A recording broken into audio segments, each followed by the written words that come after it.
The God of Small Things by Arundhati Roy. Characters, Summary, Analysis. Hello and welcome to the discourse. The God of Small Things is the first novel by Arundhati Roy, which was published in 1997. The novel won the Booker's Prize in 1997. The novel is based on the themes of elusive love, social restrictions, caste and class-based struggles, and grotesque randomness of life. The novel stresses that caste-based discrimination exists even in Christian, Muslim, and even communist circles of India.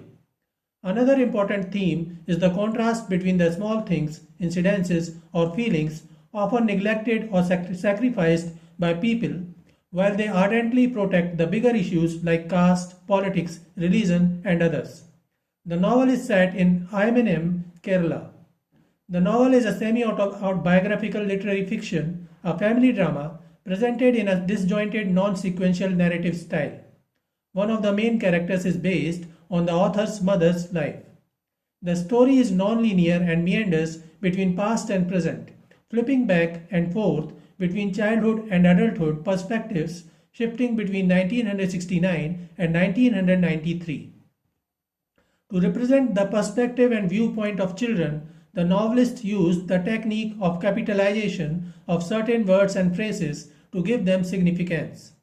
The story is about a Syrian Christian family living in India. Characters of the God of Small Things. Astha is the protagonist of the novel. He is Rahel's fraternal twin, the female protagonist. She is 18 minutes younger than Astha. Astha is a serious, contemplative, intelligent, and shy child. As a child, he is molested by a man, and that trauma further increases his nervousness. Rahel is outspoken and impulsive. She often feels that she is considered lesser than her brother. Past incidents push her away from society and she becomes a drifter. In her adulthood, she experiences a failed relationship with an American man that further pushes her away from society. She is training as an architectural draftsman. Chaco is Rahel and Astha's maternal uncle. He was a Rhodes Scholar at Oxford. He is a communist. He took over paradise pickles and preserves from Mamachi. Chaco's marriage to Margaret Kochama crumbled after she could no longer stand his flabby, lazy nature. After divorcing Chaco, Margaret married Joe, who raised Sophie as her stepfather. Joe died of illness and Margaret returned to Ayemenem with Sophie. Chaco loves and cares for Margaret and Sophie, though he remains idle and sluggish while promoting communist ideology. Sophie Moll is another child, the daughter of Chaco and Margaret Kochama. After her stepfather Joe dies, she visits Ayemenem with her mother. She befriends Astha and Rahel, her cousins. Circumstances lead to her death, which is a pivotal incident in the novel. Ammu is Astha and Rahel's mother. She is a sister of Chaco. She married Babu, a tea plantation worker in Assam. But her husband was alcoholic and abusive. When her husband forces her to sleep with his boss, she leaves him and returns to Ayemenem with Rahel and Astha. Later, she falls in love with Valutha, a man of a lower caste considered untouchable. Her love creates a scandal and she is banished from her house. She dies at the age of 31 during a trip for a job interview. Mamachi, Shoshama Aipe, is Amu and Chaco's mother. She is a hard-working, strict, and reserved woman who started Paradise Pickles and Preserves, a pickle factory, all by herself. Like Amu, she suffered domestic violence. Her husband and Amu's father, Papachi, Benan John Aipe, used to beat her until their son Chaco became big enough to intervene and stop him. Valutha is a lower caste Paravan who serves as a handyman to Amu. He is a skilled carpenter at the Aipe family's pickle factory. He is deeply involved in the local communist movement, has a forbidden affair with Amu and faces brutal punishment. Kuttapan is his paralyzed brother. Valutha appears to be the titular character, the god of small things in the story, and is also addressed as the god of loss. He develops an intimate relationship with small kids, Rahel, Estha, and Sophie, who admire him deeply. Unlike other adults who keenly observe religious, caste-based and class-based discrimination, Velutha remains free of such prejudices, spending most of his time in little pleasures of life that often remain untouched by others. Velya Papan is his father, a former acquaintance of Mamaji. When he comes to know about Velutha's affair with Ammu, he informs Papaji and offers to strangle Velutha to death by his own hands. Baby Kochama is Papaji's younger sister, Rahel and Estha's grandaunt. She remained unmarried because of her unrequited love for Father Mulligan. Father Mulligan never accepted her love and rejected the church to be a devoted worshipper of Vishnu. Because of this rejection, baby Kochama turns frustrated and embittered. Mr. Holik is Babu's boss in Assam, who threatens him that if he does not force Ammu to sleep with him, Babu will lose his job. Comrade Pillai is the local leader of communist groups. Despite being a communist, he is highly bigoted and declines to help Velutha because of his lower caste. Inspector Thomas Matthew is the local inspector who ignores his constable's unreasonable atrocities against the lower caste members of Ayemenem. Orange Drink Lemon Drink Man is a vendor at the Abhilash Talkies, where Ammu goes with Estha and Rahel to watch a movie, The Sound of Music. He sexually molests Estha in the lobby. Rahel witnesses. Summary of the God of Small Things. Rahel is 31-year-old single woman returning to Ayemenem after learning that her estranged fraternal brother Estha is returning home too. She remembers how several years ago they were together but were forced to separate. She remembers the funeral of her cousin Sophie Moll when the twins were 7 years old. At the funeral, Rahel imagines that the painter of the cathedral's ceiling has fallen to the floor and his head is spilling blood out like a secret. She also felt that Sophie Moll was alive and calling out as she was being lowered into the earth in her coffin. She curiously spoke of it, but nobody noticed her. Those fearful memories still haunt her. She remembers her mother Ammu, while returning from the funeral of Sophie, could not say anything but kept muttering the words, "He is dead, I have killed him." After the funeral, Estha was sent to Assam to live with his estranged father Babu. Presently, Rahel looks out on the family's former factory, Paradise Pickles and Preserves, and wonders about all the difficulties their family faces after Sophie's death.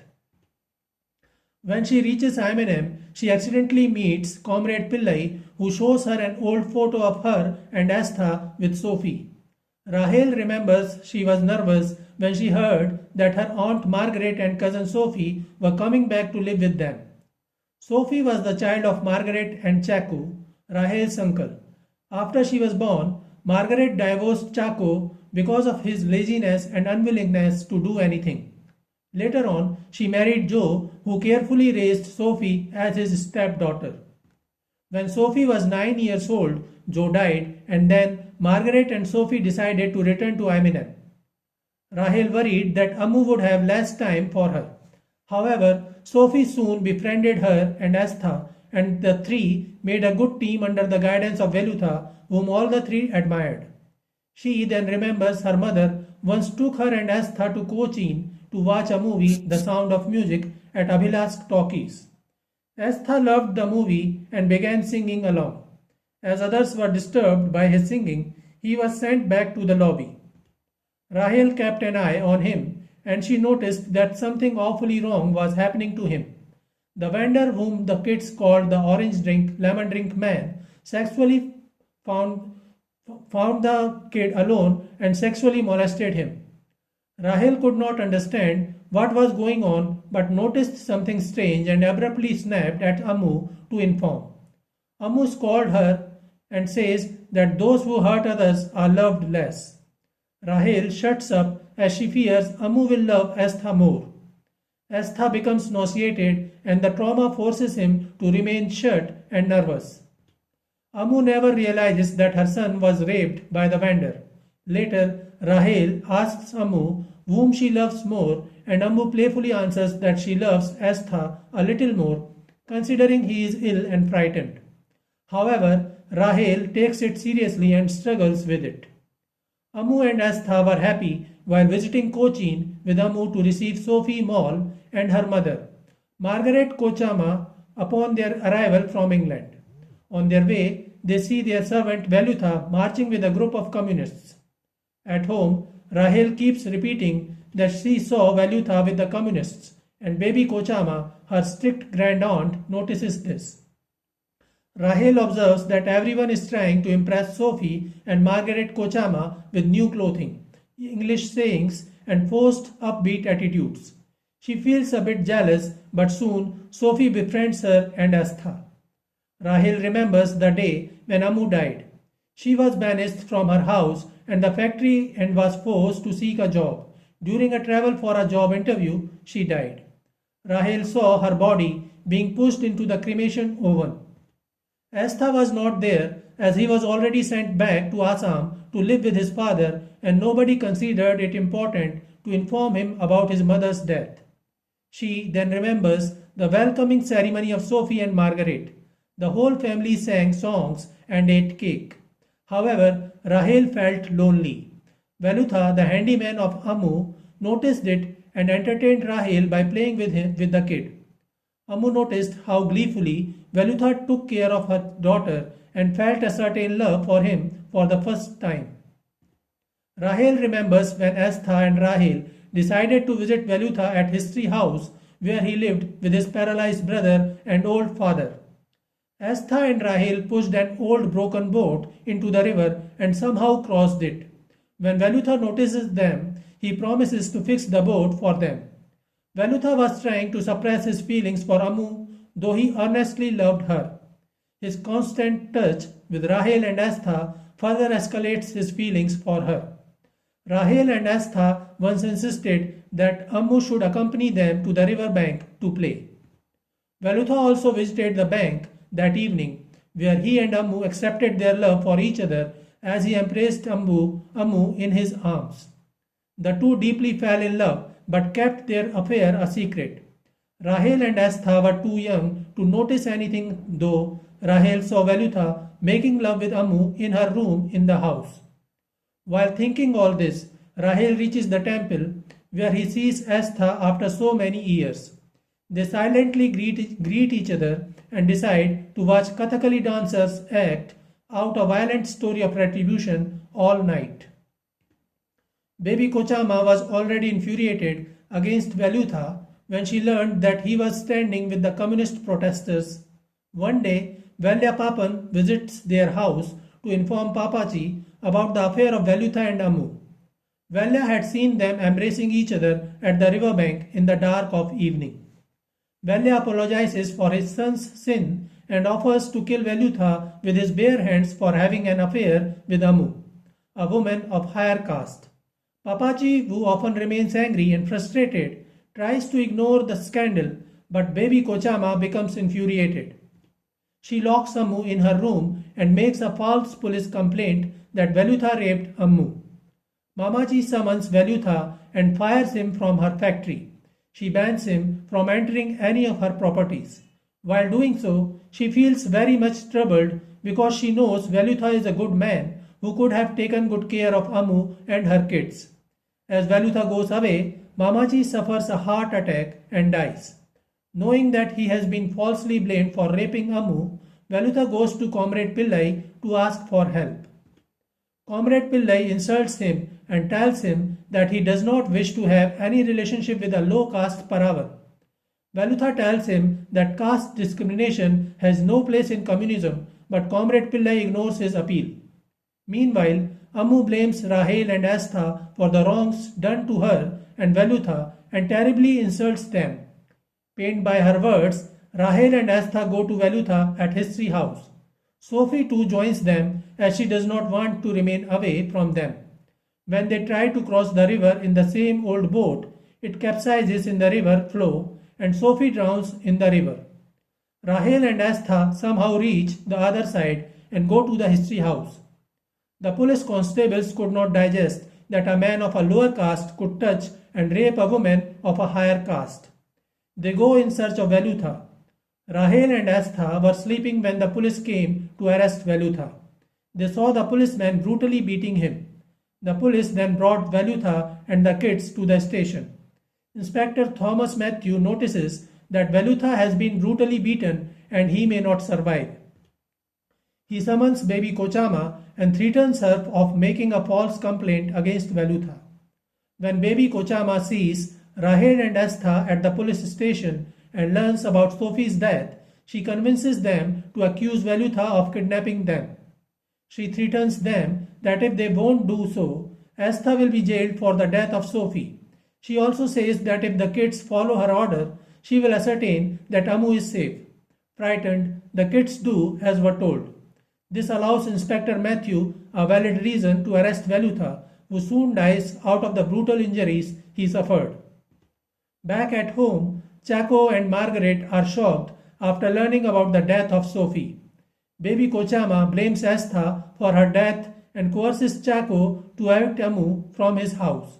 Infuriated, Chaco does so and sends Estha back to Assam to live with his estranged father. Amu could not take care of both the kids now when she has no home or job. As Estha leaves for Assam, Rahel cries as if a part of her is leaving her. She could feel the pain even in the present, though now Estha was sitting beside her as they both watched the Kathakali dance.